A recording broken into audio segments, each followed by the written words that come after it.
नमस्कार, आपके साथ मैं हूं Surabhi Sharma. Super prime time की करने जा रहे हैं शुरुआत, जहां बड़ी खबर सबसे पहले आपके सामने यूक्रेन में रूसी सेना के बड़े हमले को लेकर और यूक्रेनी एनर्जी सेक्टर पर हुए बहुत बड़े हमले को लेकर खबर है। आपको बता दें, रूसी सेना ने 107 टारगेट को ध्वस्त कर दिया है और रूस की बमबारी से दहले यूक्रेन के 7 राज्यों को लेकर बड़ी खबर आ रही है। रूसी हमले के बाद हजारों घरों में ब्लैकआउट हो चुका है।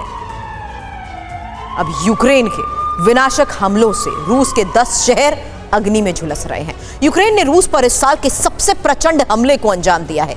ज़ेलेंस्की सेना के ऑपरेशन मई में रूस को बड़ा नुकसान उठाना पड़ा है।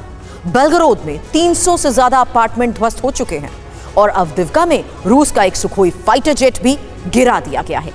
यह पूरा ऑपरेशन अमेरिका से मिले हथियारों से अंजाम दिया गया है।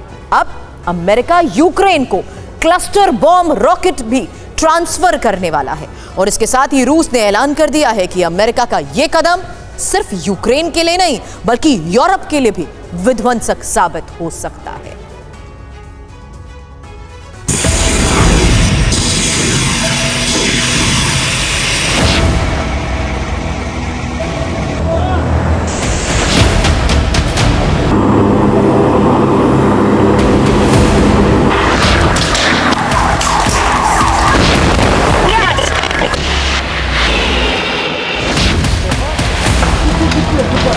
रूसी धरती पर ATACMS मिसाइलें बरस रही हैं।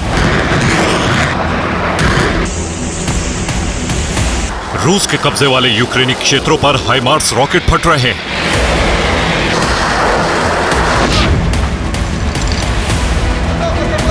रूसी शहरों के बड़े बड़े वेयरहाउस अग्निकुंड बन चुके हैं। व्लादिमीर ज़ेलेंस्की ने यूक्रेन के सूमी और खार्किव का प्रतिशोध शुरू कर दिया है और उसका नतीजा है कि रूस के कब्जे वाले यूक्रेन के भूभाग और रूसी शहरों पर बारूद बरस रहा है।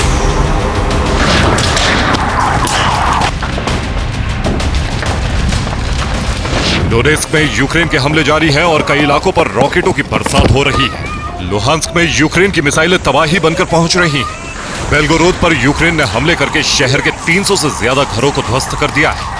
रोस्टोव में यूक्रेनी सेना ने ऑर्लोव का एक ऑयल टैंकर फील्ड नष्ट कर दिया।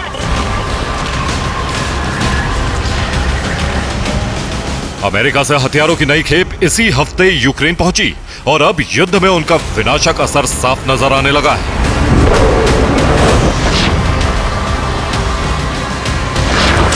जोरदार धमाके की ये तस्वीरें रूस के कब्जे वाले डोनेस्क से आई हैं।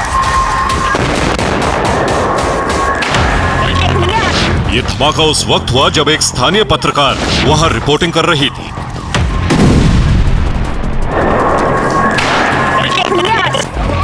इस धमाके के साथ ही अफरा तफरी मच गई।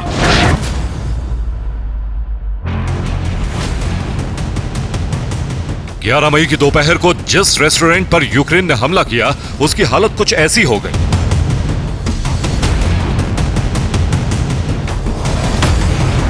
रेस्टोरेंट का एक बड़ा हिस्सा धमाके से नष्ट हो गया और चारों ओर तबाही मच गई। इसी तरह रूस के कब्जे वाले यूक्रेनी क्षेत्र लुहांस्क पर भी यूक्रेन ने रॉकेट हमले किए।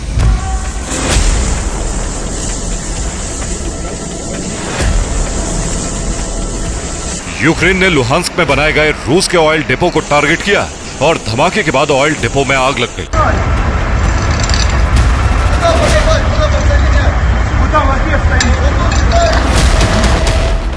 यूक्रेन के हमलों से सबसे ज्यादा बुरे हाल में रूस का शहर बेलगोरोद है। 12 मई की सुबह करीब 11:30 बजे यूक्रेनी सेना ने बेलगोरोद की एक इमारत पर ATACMS मिसाइल से हमला किया। यह हमला कितना जबरदस्त था इसकी गवाही ये तस्वीरें दे रही हैं। यूक्रेन के इस मिसाइल हमले में अपार्टमेंट के बीच का हिस्सा पूरी तरह तबाह हो गया। अपार्टमेंट बिल्डिंग बीच से टूट गई। रूसी मीडिया के मुताबिक इस हमले में 7 लोग जख्मी हुए। 12 मई के हमलों से पूरा बेलगोरोद धधक रहा है। बेलगोरोद के कई इलाकों में यूक्रेन ने मिसाइल, रॉकेट और ड्रोन हमले किए हैं। रूस के बेलगोरोद की सड़कों पर जगह जगह आग लगी। कहीं सड़क पर खड़ी गाड़ियां जल रही हैं तो कहीं इमारतों में आग लगी। बेलगोरोद में जगह जगह तबाही के निशान नजर आ रहे हैं।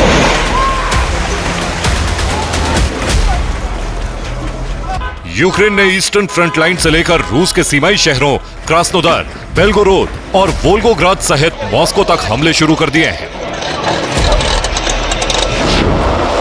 और इन हमलों में जो हथियार इस्तेमाल हो रहे हैं वो अमेरिका से मिले।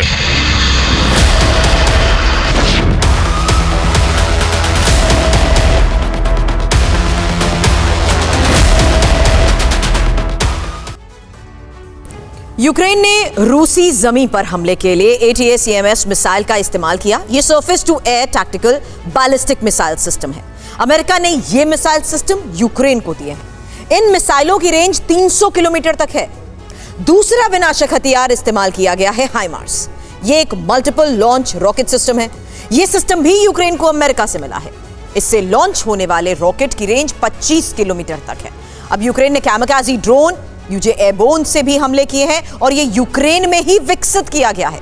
UJ-22 20 किलोग्राम तक विस्फोटक ले जा सकता है और 800 किलोमीटर दूर तक हमले को अंजाम दे सकता है। इसी सीरीज के दूसरे ड्रोन UJ-25 स्काईलाइन से भी हमले हुए हैं और यह ड्रोन भी यूक्रेन में बना है। स्काईलाइन ड्रोन 25 किलोग्राम तक विस्फोटक ले जा सकता है और 850 किलोमीटर की रेंज में हमला कर सकता है। बड़ी खबर यह है कि अब यूक्रेन को अमेरिका से हाइमार्स M270 MLRS मिलने वाले हैं। यह guided multiple launch rocket system होता है और इसके लॉन्चर में 6 रॉकेट लगे होते हैं। लेकिन अपग्रेडेड वर्जन का हर रॉकेट क्लस्टर बॉम्ब है, यानी हर रॉकेट से यूक्रेन एक साथ 20 से ज्यादा विस्फोटक कर सकता है और यूक्रेन के मुताबिक अमेरिका कीव को 1 लाख रॉकेट दे सकता है।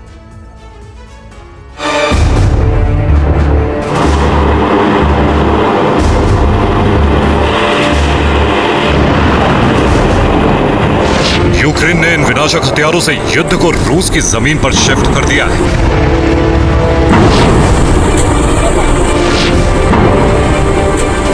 यूक्रेनी कब्जे वाले क्षेत्रों से लेकर रूस की राजधानी तक यूक्रेन के हमले हो रहे हैं।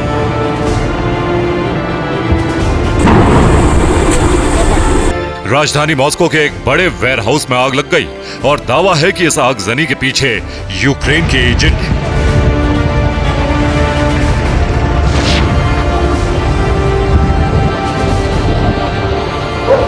यूक्रेन ने वोल्गोग्राद में भी रूस पर जोरदार हमला किया। Это дрон! Нихуя себе! यूक्रेनी सेना ने कामिकाजी ड्रोन से रूसी शहर वोल्गोग्राद की ऑयल रिफाइनरी को निशाना बनाया। ड्रोन विस्फोट के बाद पेट्रोलियम टैंकों में आग लग गई।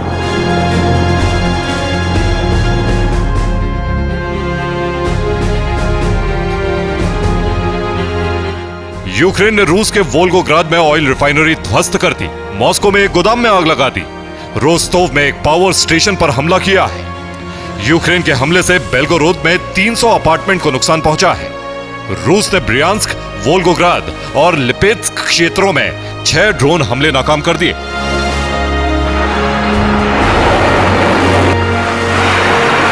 अब अमेरिका हाइमार्स रॉकेट का नया स्वरूप यानी क्लस्टर रॉकेट भेज रहा है और यह हमला ही अंतिम विकल्प होगा। Bureau report, TV9 Bharatvarsh.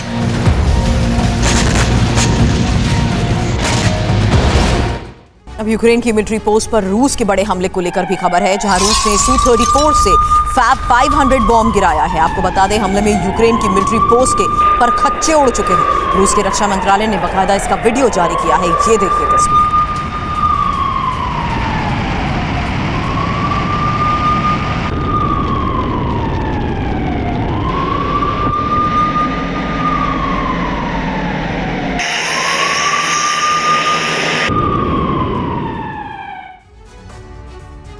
Kharkiv पर रूसी सेना का शिकंजा कसता जा रहा है और यूक्रेन चाहकर भी पलटवार नहीं कर पा रहा।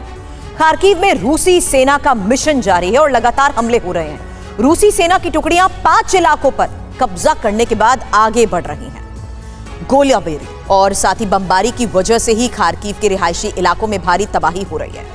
उत्तरी खार्किव से लोगों का पलायन शुरू हो चुका है। रेस्क्यू ऑपरेशन के दौरान 2500 लोगों को निकाला गया है और रूस के ताबड़तोड़ प्रहार से खार्किव के रिहायशी इलाकों में कई इमारतें भी अब भस्म हो चुकी हैं।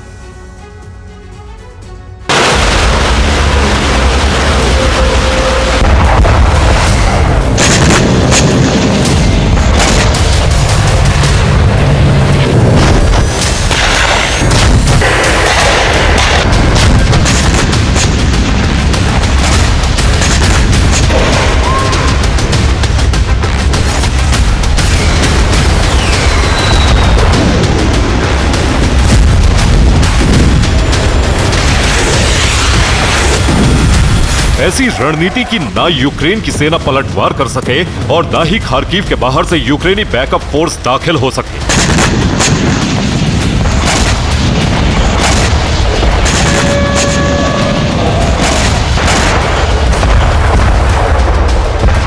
आसमान से रूस निगरानी कर रहा है और यूक्रेन के आसमानी कवच को नष्ट भी कर रहा है।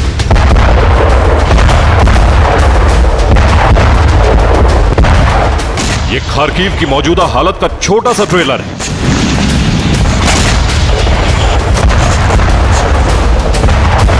भीषण जंग के बीच यूक्रेन से बेहद कम तस्वीरें आ रही हैं, लेकिन जो खबरें आ रही हैं उससे अंदाजा होता है कि तबाही बहुत बड़ी है।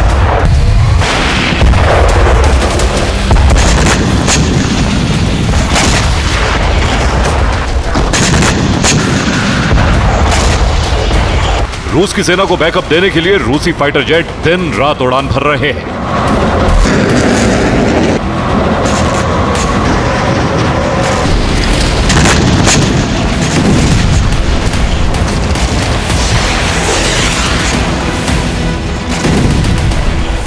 जिस इलाके में भी रूसी फौज को बढ़ना होता है, वहां पहले गाइडेड और अनगाइडेड बम से ताबड़तोड़ प्रहार होता है।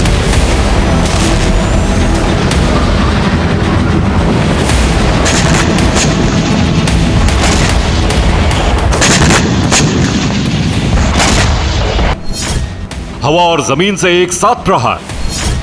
खार्किव में ताबड़तोड़ बमबारी। रूसी सेना ने कई इलाकों पर कब्जा किया। बेलगोरोद बॉर्डर की तरफ से बढ़ रही है सेना।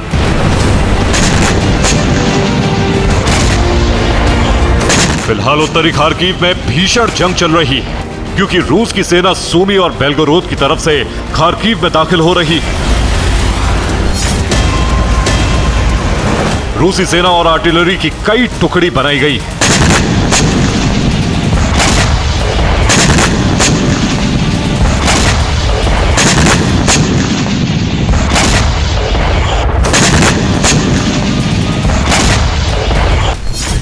कुल मिलाकर 50,000 से ज्यादा सैनिक मिशन में शामिल हैं।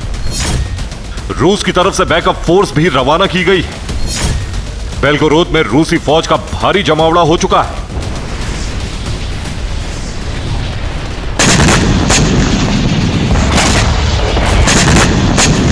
खार्किव में कब्जे के साथ ही रूसी सेना उत्तर से दक्षिण खार्किव की तरफ बढ़ रही है। इन इलाकों में रूस की इन्फेंट्री को भेजा गया है।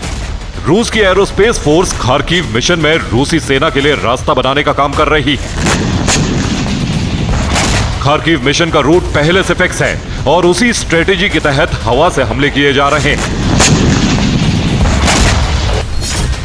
उत्तरी छोर पर कब्जे के बाद रूसी सेना आगे बढ़ रही है। खार्किव को खाली कराने के लिए बमबारी की जा रही है। रूस के हमलों के बाद लोग दूसरे इलाकों की तरफ भाग रहे हैं।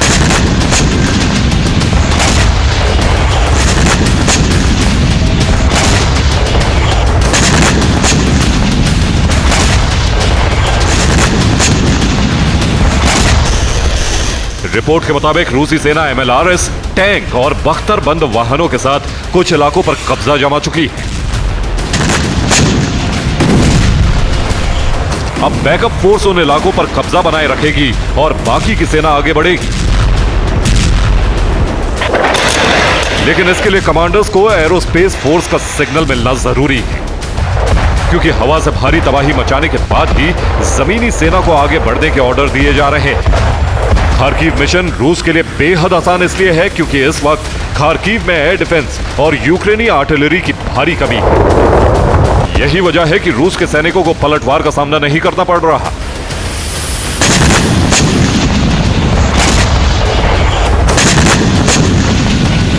यूक्रेनी सैनिकों की रसद और मूवमेंट को रोकने के लिए पुल, हाईवे और बड़ी सड़कों पर मिसाइल हमले किए जा रहे हैं।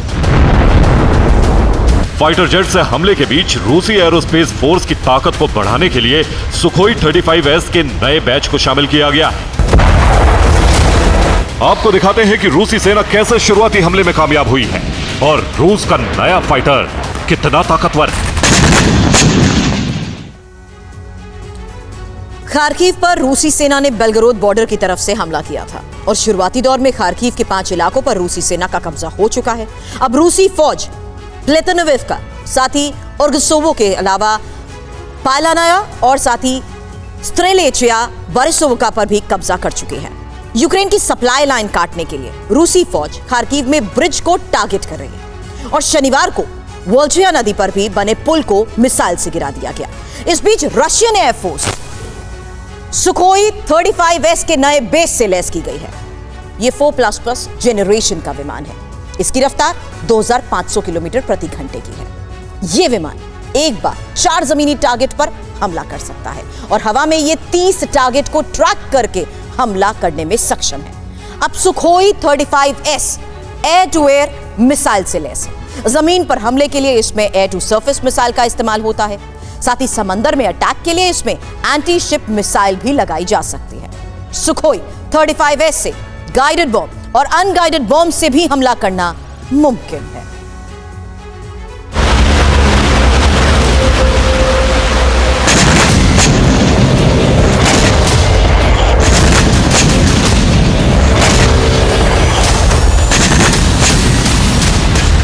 खार्किव में वोवोचेंस्क इलाके में इस वक्त रूस का सबसे घातक हमला हुआ है। सघन आबादी वाले इस इलाके में हमले की वजह से कई इमारतें क्षतिग्रस्त हो गई हैं। मिसाइल और बमबारी की वजह से कई इलाकों में भयंकर आग लग गई। पार्किंग में खड़ी गाड़ियां इन हमलों में जल रही हैं। वोवोचेंस्क इलाके से जख्मी लोगों को निकालने का काम जारी है। फ्रंटलाइन से अब तक 2500 लोगों को निकाला गया है। जख्मी लोगों को अस्पतालों में भर्ती कराया गया है। हजारों लोग उत्तरी इलाके से दक्षिण की तरफ भागे।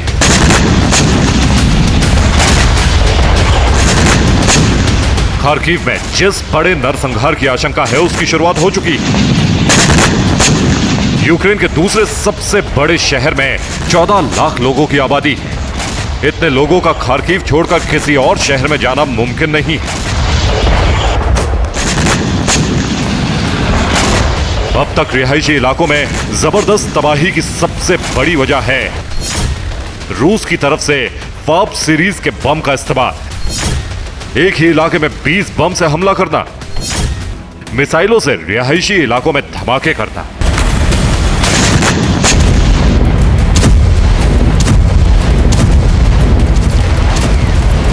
खार्किव में 2022 के हमले के बाद यूक्रेनी फौज ने कई सैन्य मोर्चे बनाए थे।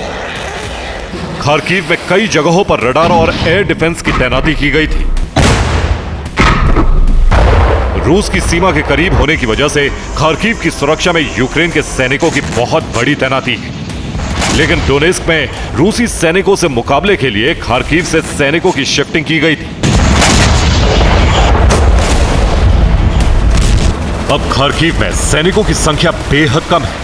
एयर डिफेंस मिसाइलों की कमी, इसलिए रूस बड़ी आसानी से एयर डिफेंस और यूक्रेनी सैनिकों की छावनी को भस्म करने में कामयाब हुआ है।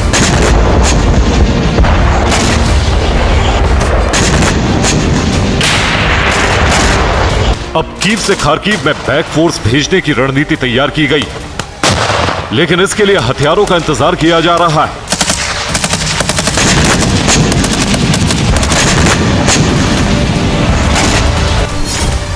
यूक्रेन खार्किव में अजोव बटालियन की तैनाती कर रहा है। अजोव बटालियन के पास गोला बारूद की भारी कमी है। हवाई हमले के लिए यूक्रेन को अब तक F-16 नहीं मिले।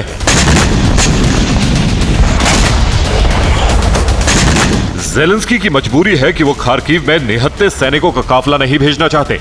यही वजह है कि खार्किव में जो सैनिक मौजूद हैं, वो भी रूस की सेना का मुकाबला नहीं कर पा रहे हैं।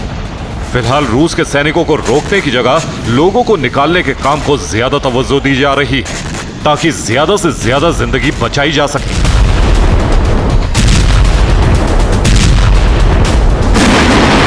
दूसरी तरफ रूस खार्किव में भी अवदिव्का और बागपत वाली रणनीति पर आगे बढ़ रहा है। खार्किव में रिहायशी इलाकों को तबाह करने के साथ ही यूक्रेनी सैनिकों की सप्लाई लाइन काटी जा रही है और खार्किव को 3 तरफ से घेरा जा रहा है। एक तरफ का रास्ता आम लोगों को खार्किव से निकल जाने के लिए छोड़ा गया है। Bureau report, TV9 भारतवंश। और रूस के बेलगोरोद पर यूक्रेन के ड्रोन अटैक को लेकर भी खबर है, जहां ड्रोन को मार गिराने के लिए ताबड़तोड़ फायरिंग की गई है। ड्रोन मार गिराने में रूसी सैनिक फेल हुए। कैमकाजी ड्रोन ने मिलिट्री व्हीकल को उड़ा दिया।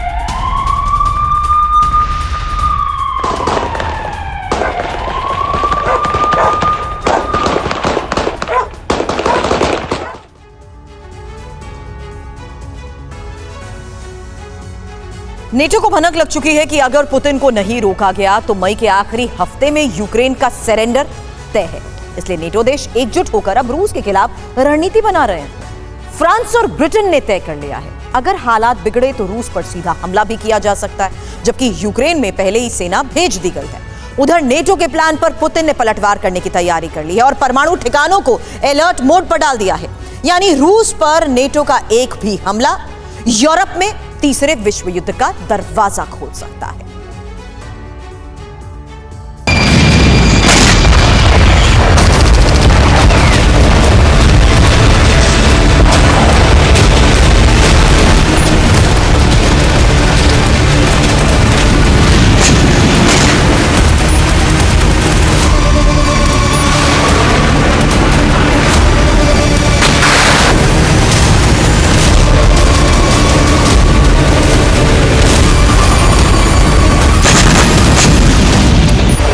जिसका अंदेशा रूस को कब से था, वो बात सच साबित हो गई।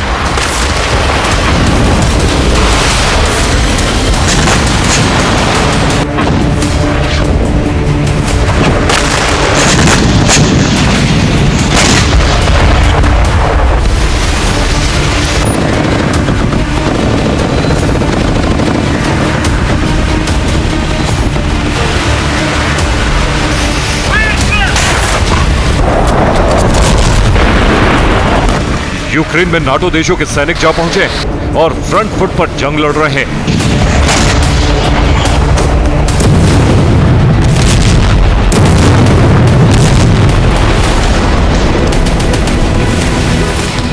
यानी अब रूस को सीधे नाटो से टक्कर लेनी पड़ रही।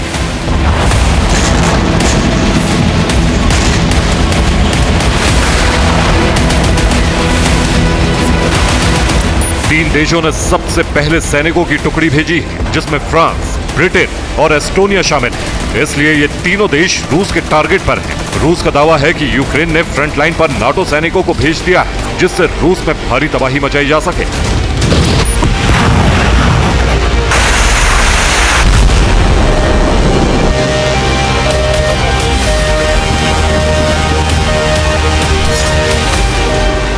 ये सीधे तौर पर तीसरे विश्व युद्ध का अलार्म है, जिससे यूरोप सुलगने वाला है।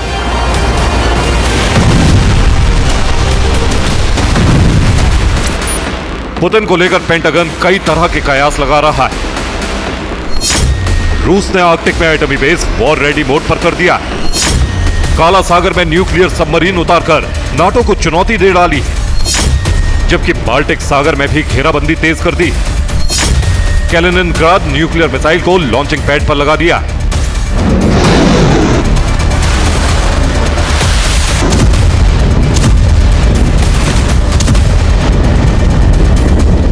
जिसके बाद से यूरोप में खलबली मच गई। कई देशों की तरफ से बड़े बयान दिए जा रहे हैं।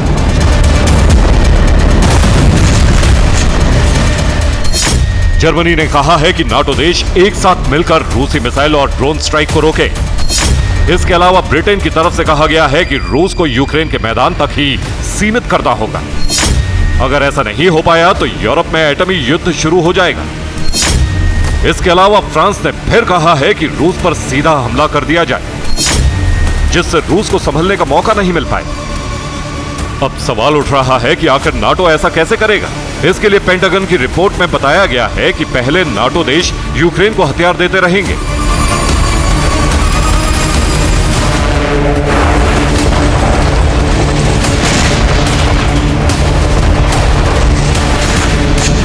एक बार जब रूसी सैनिक यूक्रेन से लड़ते हुए थक जाएंगे, तब नाटो देश रूस पर धावा बोल देंगे।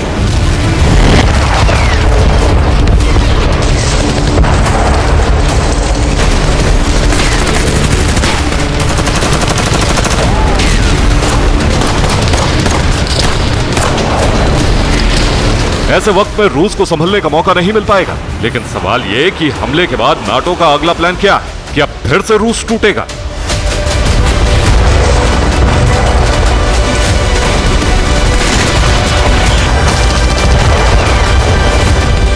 जबकि पुतिन ऐसा नहीं होने देंगे। यही वजह है कि पुतिन के एटमी हथियार वॉर रेडी मोड पर है। कहीं ऐसा ना हो नाटो का विध्वंसकारी एक्शन यूरोप में एटमी जलजला ला दे।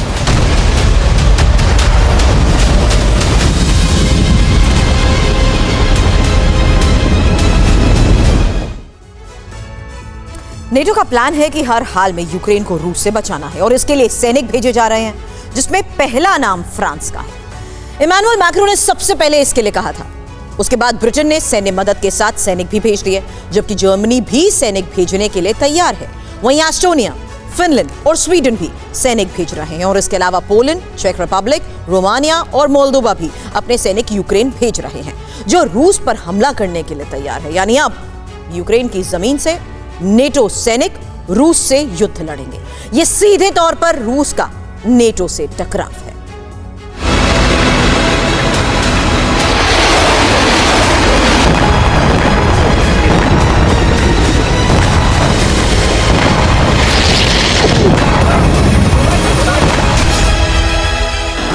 यूक्रेन को इसका अंदाजा हो चुका है कि अगर उसने रूस को नहीं रोका तो यूक्रेन के कई हिस्सों पर रूस कब्जा कर लेगा। खासतौर से साउथ ईस्ट और ईस्ट यूक्रेन में रूस तेजी से आगे बढ़ रहा है।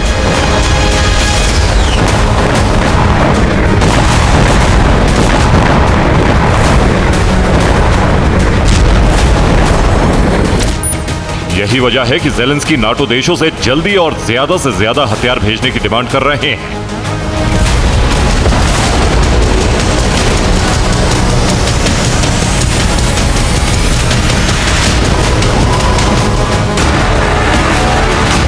अमेरिका भी जान चुका है कि मिडिल ईस्ट फ्रंट में वो घिर चुका है, इसलिए यूरोप फ्रंट पर रूस को रोकने के लिए पूरी ताकत लगा रहा है।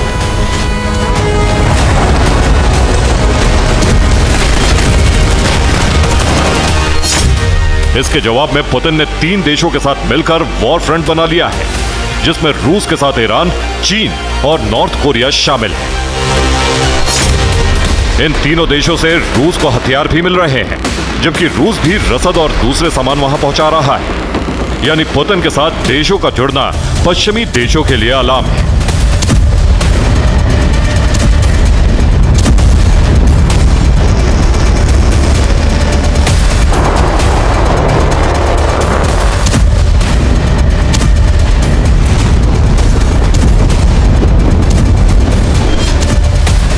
तो क्या ये तीसरे विश्व युद्ध की शुरुआत है? डिफेंस एक्सपर्ट हॉल ब्रॉन्ड्स ने भी इस बारे में आगाह किया है। उन्होंने कहा है, यूक्रेन से रूस का युद्ध प्रॉक्सी वॉर नहीं है। क्रेमलिन को इस बात का अंदाजा है कि अमेरिका यूक्रेन को उकसा रहा है और ऐसा 2 साल से पहले से चल रहा है। यूक्रेन खुद की रक्षा करने में सक्षम नहीं है। बिना अमेरिका के वो अपने दुश्मन का मुकाबला नहीं कर सकता है। यूक्रेन तीसरे विश्व युद्ध का मोहरा बन चुका है। इसके अलावा जर्मनी का कहना है कि यूक्रेन को 70 किलोमीटर का सेफ जोन रोमानिया और पोलैंड की तरफ बढ़ाना चाहिए। वहां नाटो को डिफेंस सिस्टम लगाने चाहिए।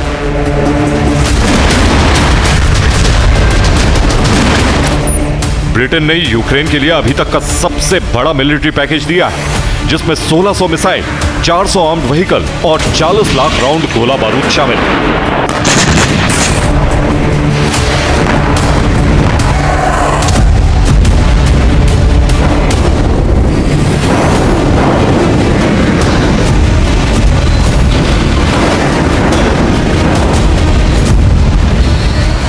जबकि ब्रिटेन रूस पर सीधा हमला करने की धमकी दे रहा है। अभी तक यूक्रेन की मदद कर रहे नाटो देश अब खुलकर रूस पर हमले की बात कह रहे हैं। यानी यूरोप एक ऐसे खतरे की तरफ बढ़ रहा है जहां से तीसरे विश्व युद्ध की शुरुआत हो सकती है और यूक्रेन उसका एपिसेंटर बन सकता है। Bureau report, TV9 Bharatvarsh. और नीपर नदी के पास रूस ने BM-21 से हमला किया है। रॉकेट लॉन्चर से हमले में यूक्रेन को बड़ा नुकसान पहुंचा है। रूसी हमले में 10 यूक्रेनी सैनिकों की मौत।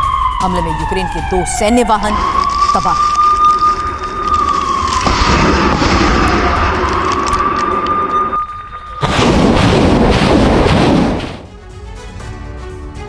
अमेरिका में राष्ट्रपति चुनाव होने वाला है और चुनावी माहौल में मौजूदा राष्ट्रपति जो बाइडेन के खिलाफ और पूर्व प्रेसिडेंट डोनाल्ड ट्रंप के पक्ष में बताया जा रहा है। ऐसे में सवाल यह है कि अगर अमेरिका में सत्ता बदली, अगर व्हाइट हाउस में ट्रंप की दोबारा एंट्री हुई, तो उनकी यूक्रेन को लेकर युद्ध नीति क्या होगी? अपनी युद्ध नीति का खुलासा खुद डोनाल्ड ट्रंप ने किया है।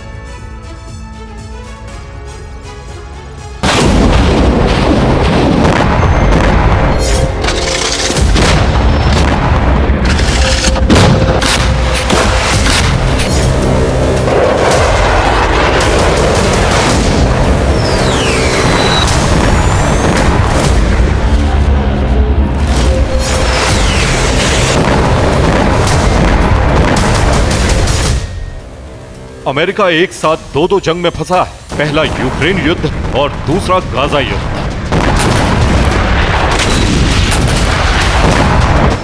ये दोनों जंग खत्म होने के बजाय लंबी खिंचती जा रही।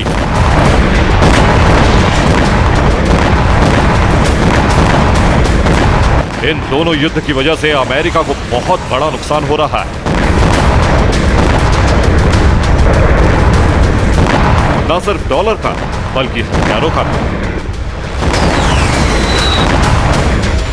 यूक्रेन युद्ध शुरू हुए 26 महीने से ज्यादा का समय हो गया।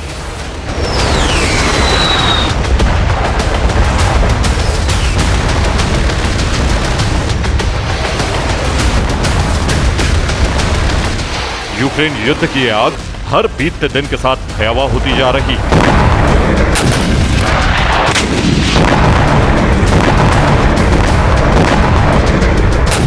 रूस के हमलों से न सिर्फ यूक्रेन की कमर टूट रही है, बल्कि सुपर पावर अमेरिका को भी चोट पहुंच रही है।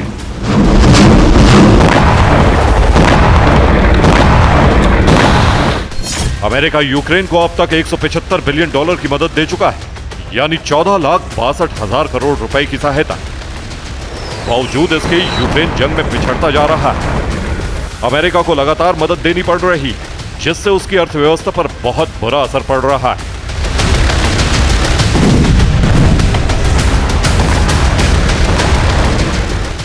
अमेरिका में बाइडेन की यूक्रेन युद्ध नीति का जबरदस्त विरोध हो रहा है। कहा जा रहा है कि खराब युद्ध नीति और बर्बाद इकोनॉमी की वजह से जो बाइडेन राष्ट्रपति का चुनाव हार सकते हैं। डोनाल्ड ट्रंप की जीतने की संभावना है। तो सवाल यही है कि अगर ट्रंप दूसरी बार अमेरिका के राष्ट्रपति बने तो रूस यूक्रेन के लिए उनकी युद्ध नीति क्या होगी? इसका आधिकारिक जवाब खुद ट्रंप ने दिया है। ट्रंप ने अपनी राजनीतिक किताब अमेरिका फर्स्ट में बताया है कि दूसरी बार राष्ट्रपति बनने के बाद वो यूक्रेन युद्ध की आग को कैसे शांत करवाएंगे।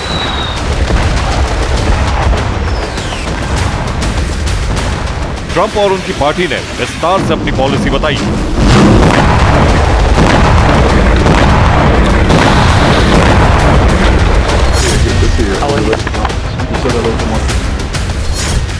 ट्रंप के मुताबिक वो सबसे पहले रूस और यूक्रेन में युद्ध विराम करवाएंगे। इसके बाद दोनों देशों में समझौते के लिए बातचीत शुरू करवाएंगे। अगर यूक्रेन बातचीत के लिए तैयार होता है तो अमेरिका उसे हथियार देता रहेगा। इतना ही नहीं, ट्रंप यूक्रेन की नाटो मेंबरशिप को आगे के लिए टाल देंगे। इसके अलावा रूस पर जो तमाम प्रतिबंध लगाए गए हैं उसमें कमी करेंगे। यूक्रेन रूस से उन इलाकों को मांग सकेगा जहां रूसी सेना का कब्जा है। ट्रंप ने यह भी कहा है कि अगर रूस शांति समझौते पर हस्ताक्षर करता है तो उस पर लगे सभी प्रतिबंध हटा दिए जाएंगे। ट्रंप का यह वो प्लान है जिसे रूस के पक्ष में माना जा रहा है। ट्रंप शुरू से ही रूस और अमेरिका के रिश्ते को ठीक करने के पक्षधर रहे हैं। यही वजह है कि उनकी यूक्रेन युद्ध नीति में रूस के हितों का भी ख्याल रखा गया है। लेकिन ट्रंप के इस प्लान को यूक्रेन स्वीकार करेगा, इसकी संभावना फिलहाल कम है। Bureau report, TV9 Bharatvarsh. Gaza जंग का विस्तार हो चुका है, जिसकी चपेट में अब पूरे अरब के आने की भी आशंका है, क्योंकि एक तरफ नेतन्याहू के प्रतिशोध से गाजा का कोना कोना थर्रा रहा है, वहीं गाजा पर इजरायल के बारूदी ऑपरेशन से ईरानी प्रॉक्सी भी भड़क उठे हैं। लगातार इजरायल, इराक और लाल सागर में हमले किए जा रहे हैं। जानते हैं क्यों? दरअसल जंग की आड़ में नेतन्याहू का मकसद गाजा से फिलिस्तीनियों का विस्थापन है, और इसलिए दक्षिणी गाजा के राफा में लगातार बमबारी भी की जा रही है। वहीं वहां पर मौजूद लोगों को पलायन करने की वार्निंग्स भी दी जा रही है। दावा तो यहां तक किया जा रहा है कि जल्द ही राफा पर सबसे बड़े हमले को अंजाम दिया जा सकता है। आखिर क्यों, इस रिपोर्ट में समझिए।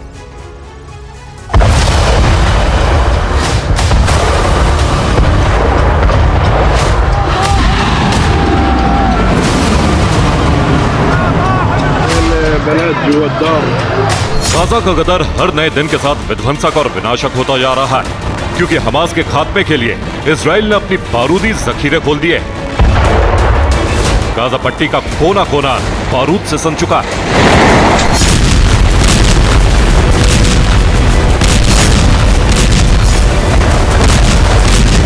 वैसे तो इजराइल और हमास के बीच युद्ध बीते 7 महीनों से जारी, मगर बीती रात राफा पर इजराइल के बारूदी प्रहार ने हर किसी को सन्न कर दिया, क्योंकि आईडीएफ ने आसमान से इतना बारूद बरसाया जिसकी कल्पना भी नहीं की जा सकती है।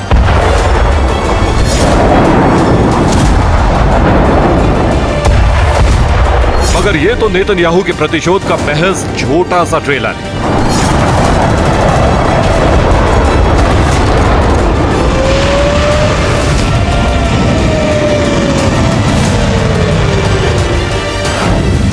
दावा किया जा रहा है कि अगले 24 घंटे में राफा पर बड़ा अटैक हो सकता है। हमले से पहले आईडीएफ ने राफा में आसमान से पर्चे गिराए। आईडीएफ के पर्चे में राफा खाली करने का फरमान छापा गया। राफा में अब भी लाखों फिलिस्तीनी नागरिक फंसे हुए हैं। दरअसल आईडीएफ की तरफ से यह ऐलान किया गया है कि इजराइल का गाजा विजय अभियान तभी पूरा होगा जब गाजा से हमास का संपूर्ण खात्मा हो जाएगा। बस अपने इसी मकसद को पूरा करने के लिए नेतन्याहू ने आईडीएफ को फ्री हैंड दिया है, ताकि गाजा के कोने कोने को दहलाकर इजरायली सेना जल्द ही गाजा पर कंट्रोल करे और गाजा को हमास से मुक्त करे। और इसी कड़ी में अब राफा पर भीषण बमबारी की जा रही है।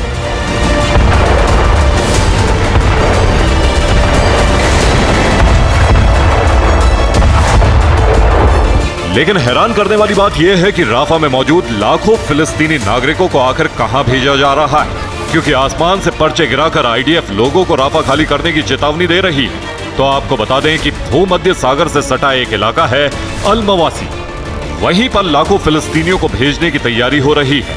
आखिर क्यों, ये भी जान लीजिए। और दक्षिणी गाजा में इजरायली सेना के जबरदस्त मिलिट्री ऑपरेशन जारी है, जहां आईडीएफ का बारूदी प्रकोप सबसे ज्यादा राफा में देखने को मिल रहा है। दरअसल राफा क्रॉसिंग को इजरायली सेना ने 2 हिस्सों में बांट दिया है।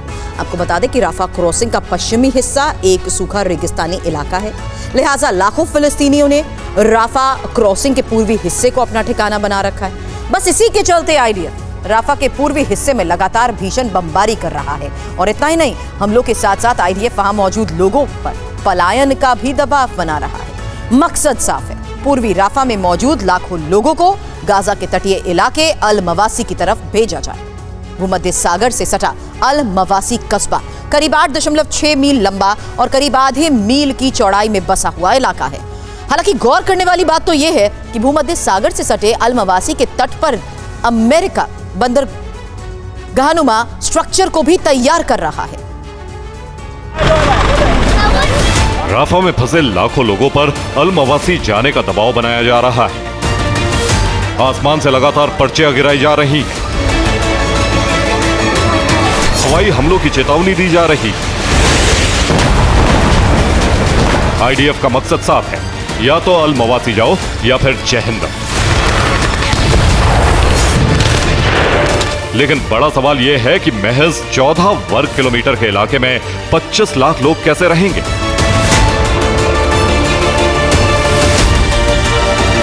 दरअसल अल मवासी के तट पर ही अमेरिका बंदरगाह तैयार कर रहा है। हालांकि अमेरिका का दावा है कि अगर इजराइल हमास में जंग तेज हुई तो सड़क और हवाई मार्ग ठप हो जाएगा। लिहाजा अमेरिका अल मवासी पोर्ट के रास्ते गाजा में राहत सामग्री भेजेगा। मगर इस मसले पर ईरान समेत गाजा के बाकी समर्थक देशों का आरोप है कि अल मवासी पर पोर्ट तैयार करना यूएस इजराइल की चाल है। इसका मकसद है गाजा पट्टी से फिलिस्तीनियों का विस्थापन करना। मतलब यह कि पूर्वी राफा पर आईडीएफ बमबारी करेगा। अपनी जान बचाने के लिए लाखों फिलिस्तीनी अल मवासी कैंप में शरण लेंगे। लेकिन जैसे ही लाखों की भीड़ बढ़ेगी, अल मवासी पर बने पोर्ट के जरिए अमेरिका धीरे धीरे तमाम फिलिस्तीनियों को गाजा से हटा देंगे। बस इसी बात से भड़के ईरानी प्रॉक्सी ने भी इजराइल पर हमले शुरू कर दिए, जहां बीती रात हिजबुल्लाह ने उत्तरी इजराइल के कई शहरों में रॉकेट दागे, तो वहीं लाल सागर में हूती ने अमेरिका के 3 ड्रोन को इंटरसेप्ट कर मार गिराया। वहीं इराक में इस्लामिक रेजिस्टेंस ने अमेरिकी बेस पर हमला किया।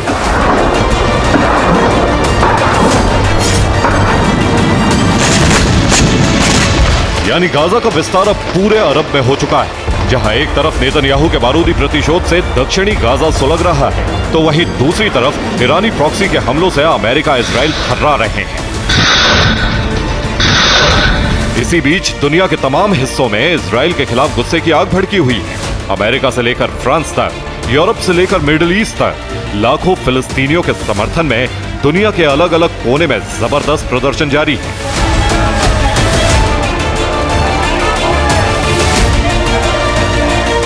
मतलब ये कि नेतन्याहू और बाइडेन राफा ऑपरेशन को लेकर बुरी तरह से घिर गए हैं।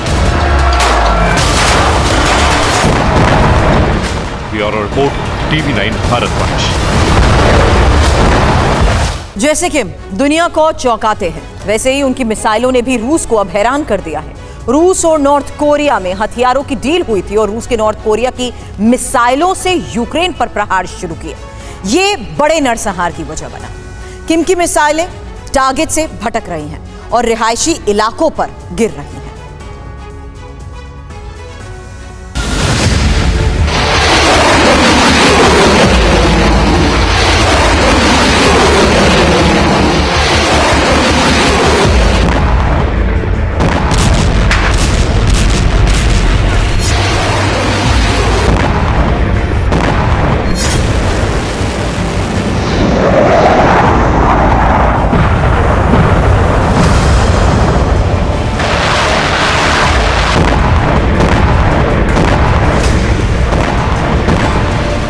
किम की मिसाइलें कितनी ताकतवर हैं, ये पुतिन ने देख लिया।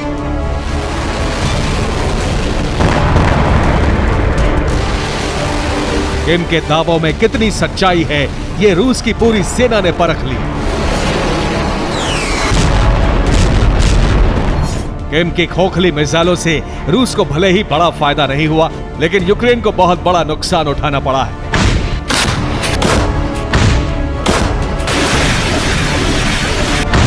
इसकी सबसे बड़ी वजह है नॉर्थ कोरियाई मिसाइलों का अपने टारगेट से भटकना। नॉर्थ कोरिया की मिसाइल टारगेट से पहले गिरी। रिहायशी इमारतों पर गिरने से आम लोगों की मौत हुई। किम की कई मिसाइलों में हवा में ही धमाका हो गया। यूक्रेन के कई इलाकों में मिसाइल का मलबा गिरा। रूस की सेना ने नॉर्थ कोरिया की मिसाइलों से जब जब हमला किया, मिसाइल टारगेट को भस्म करने की जगह कहीं और जाकर गिरी। नॉर्थ कोरिया से आए रॉकेट और शेल तो रूसी सेना के लिए भी घातक साबित हुए हैं।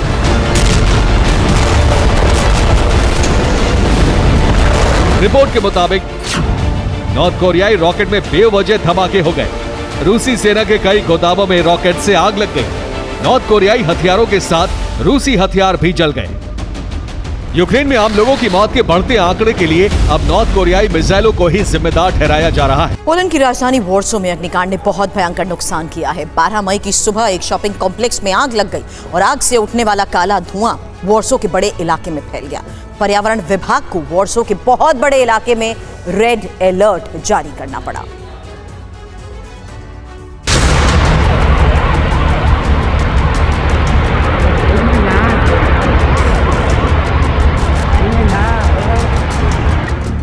पोलैंड की राजधानी वासियों की आंख 12 मई की सुबह इस अग्निकांड की खबर के साथ खुली।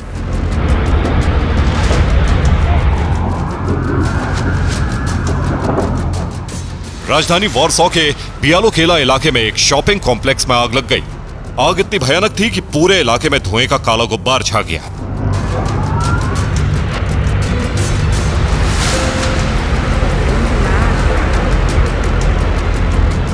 शॉपिंग कॉम्प्लेक्स में बनी 1400 दुकानें जलकर खाक हो गईं। जिस कॉम्प्लेक्स में आग लगी उसका नाम मैरी विल्स का 44 है।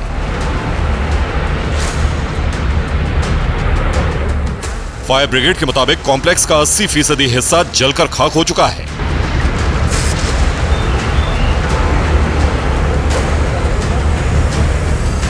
बचे हुए हिस्से में भारी नुकसान हुआ है।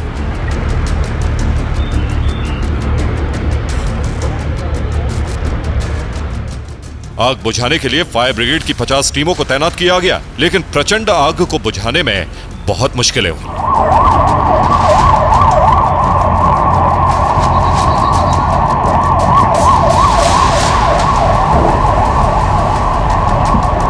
काला धुआं पूरे बियालो केला इलाके में फैल गया और पर्यावरण विभाग ने चेतावनी जारी करते हुए कहा कि लोग अपने घरों में रहें